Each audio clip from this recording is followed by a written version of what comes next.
Hello friends, welcome to my YouTube channel. My name is Harjeet Kaur. हम कर रहे थे लूसेंट जी के। उसमें हमारा इंडियन ज्योग्राफी चल रहा है और हमारा आज का टॉपिक है एग्रीकल्चर। तो सबसे पहले हम देखते हैं काइंड्स ऑफ एग्रीकल्चर। एग्रीकल्चर के लिए कौन कौन सी टर्म्स यूज़ की जाती है। जैसे कि सेरिकल्चर पहले आता है। सेरिकल्चर सिल्क फार्मिंग के लिए यूज़ किया जाता है। एपीकल्चर बी कीपिंग को बोलते हैं। पिस्सीकल्चर फिश फार्मिंग को बोलते हैं। फ्लोरिकल्चर फ्लावर फार्मिंग को बोलते हैं। विटिकल्चर कल्टीवेशन ऑफ ग्रेप्स को बोलते हैं।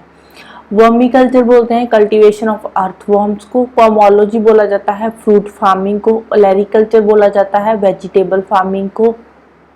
हॉर्टिकल्चर बोला जाता है गार्डन कल्टीवेशन एंड मैनेजमेंट को।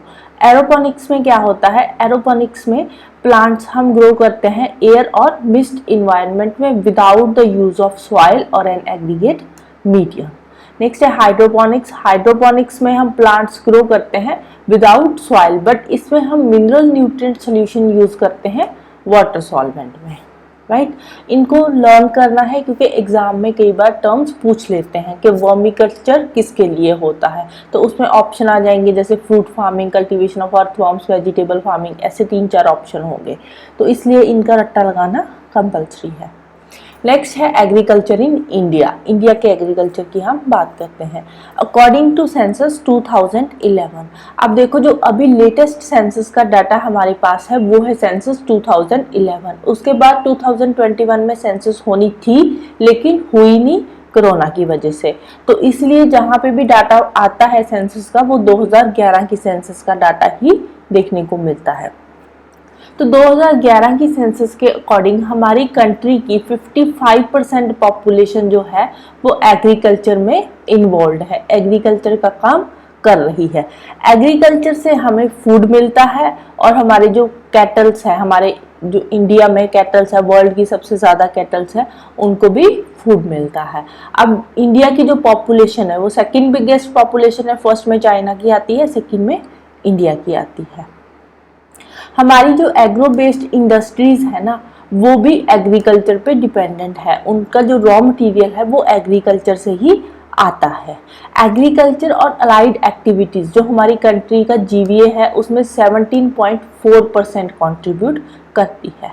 इंडिया की फर्स्ट ऑर्गेनिक स्टेट का नाम है सिक्किम। ये एक एक्स्ट्रा इंफॉर्मेशन है बीच में। तो इंडिया की जो फर्स्ट ऑर्गेनिक स्टेट है कौन सी है? सिक्किम।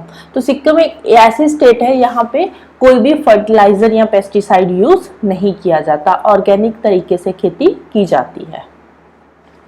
नेक्स्ट आता है टाइप्स ऑफ एग्रीकल्चर। इसमें सबसे पहले आता है सबसिस्टेंस फार्मिंग। सबसिस्टेंस फार्मिंग में क्या होता है, जो फार्मर्स है वो अपने लिए ही जो फूड तैयार करते हैं वो अपने लिए ही तैयार करते हैं, अपने लिए या अपनी फैमिली की कंजम्पशन के लिए। जो भी प्रोड्यूस होता है फार्मिंग से उसको या तो फार्मर कंज्यूम कर रहा है या उसकी फैमिली कंज्यूम कर रही है। इसमें कोई भी सरप्लस नहीं प्रोड्यूस किया जाता मार्केट में बेचने के लिए, सिर्फ सेल्फ सफिशिएंसी के लिए जो भी उगाया जाता है वो अपने लिए ही उगाया जाता है। नेक्स्ट है मिक्स्ड फार्मिंग। मिक्स्ड फार्मिंग में एग्रीकल्चर भी होता है और साथ ही साथ पेस्टोरल फार्मिंग भी होती है। एग्रीकल्चर में हम कल्टीवेशन करते हैं क्रॉप्स की और पेस्टोरल फार्मिंग में हम एनिमल रियरिंग करते हैं। जैसे कि कोई फैमिली है, उनके पास थोड़ी बहुत ज़मीन है तो वो क्या कर रहे हैं, वो उस ज़मीन पे कुछ ना कुछ उगा रहे हैं। जैसे थोड़ी बहुत वीट अपने खाने के लिए उगा ली, राइस उगा लिए या कुछ सब्जियां लगा ली, और साथ ही साथ उन्होंने कुछ गाय भैंस पाल रखी है। तो इसको बोलते हैं मिक्स्ड फार्मिंग, कि क्रॉप्स की कल्टीवेशन भी कर रहे हैं और साथ में एनिमल रियरिंग भी हो रही है। दोनों काम एक ही टाइम पे एक ही फैमिली कर रही है। नेक्स्ट आता है जूम और शिफ्टिंग कल्टीवेशन। ये एग्रीकल्चर की एक प्रिमिटिव फॉर्म है, पहले से बहुत पुराने टाइम से यूज की जाती है।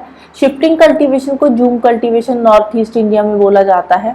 तो यहाँ पे क्या होता है, यहाँ पे लैंड का कुछ जो एरिया होता है, कुछ टुकड़ा होता है लैंड का, उसको कुछ सालों के लिए कल्टीवेट किया जाता है, वहाँ पे खेती की जाती है। और उसके बाद क्या होता है, जब उसके न्यूट्रिएंट्स खत्म हो जाते हैं तो उसको वहाँ पे छोड़ के किसी और जगह पे लैंड को खाली करके वहाँ पे खेती करनी शुरू कर देते हैं।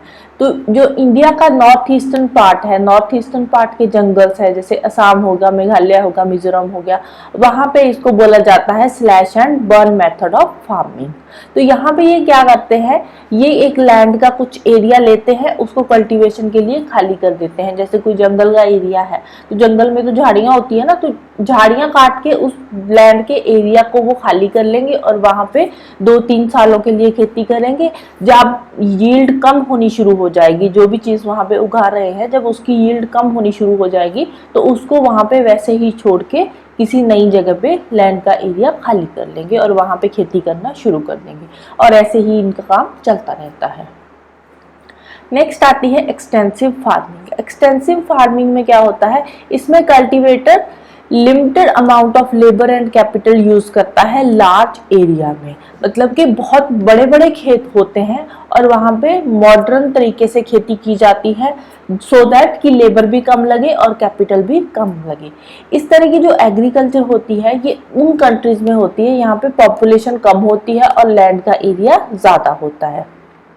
यहाँ पे जो पर एकड़ यील्ड होती है वो तो कम होती है, बट जो ओवरऑल प्रोडक्शन होती है वो सरप्लस में हो जाती है। सरप्लस में कैसे होती है, क्योंकि पॉपुलेशन तो कम है, पॉपुलेशन कम है तो खाना पीना भी कम चाहिए उनको, कंजम्पशन भी उनकी कम होगी, तो इसलिए यील्ड लो होने की बजाय भी उनके पास सरप्लस यील्ड हो जाती है। तो इस तरह का जो एग्रीकल्चर होता है वो मशीन्स की हेल्प से किया जाता है। नेक्स्ट आता है इंटेंसिव फार्मिंग। ये एक्सटेंसिव फार्मिंग का उल्टा है। इसमें कल्टीवेटर बहुत ज्यादा लेबर यूज करता है और कैपिटल यूज करता है छोटे से एरिया में। एरिया उनके पास कम है, खेत छोटे होंगे, बट लेबर और कैपिटल ज्यादा यूज करेगा। ये वाली फार्मिंग उन कंट्रीज में होती है यहाँ पे पॉपुलेशन बहुत ज्यादा है बट लैंड मास कम है। तो यहाँ पे फार्मर क्या करता है, फार्मर एनुअली 2 या 3 क्रॉप्स ग्रो करता है, क्योंकि पॉपुलेशन ज्यादा होने की वजह से फूड की डिमांड भी वहां पे ज्यादा होती है। तो यहाँ पे जो एग्रीकल्चर होती है वो मैनुअल लेबर के थ्रू होती है, लोग अपने हाथों से काम करते हैं यहाँ पे। नेक्स्ट है प्लांटेशन एग्रीकल्चर। प्लांटेशन एग्रीकल्चर में ट्रीज या बुशेस वगैरह उगाए जाते हैं।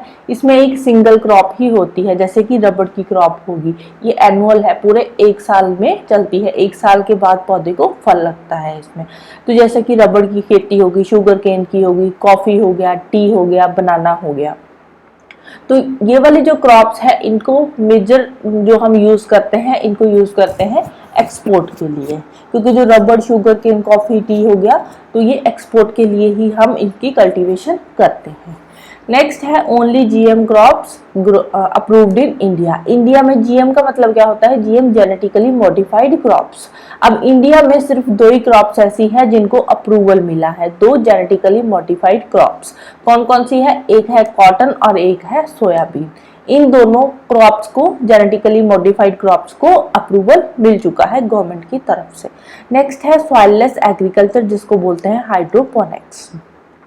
हाइड्रोपोनिक्स क्या है, ये सबसेट है हाइड्रोकल्चर का। इसमें क्या होता है, इसमें प्लांट्स ग्रो करते हैं हम मिनरल न्यूट्रिएंट सोल्यूशन यूज करके, पानी में मिनरल न्यूट्रिएंट सोल्यूशन यूज करते हैं, इसमें सॉइल यूज नहीं होता। इसमें जो टेरेस्ट्रियल प्लांट्स ग्रो किए जाते हैं उनकी रूट्स को मिनरल सोल्यूशन में ही ग्रो किया जाता है, सॉइल में ग्रो नहीं किया जाता।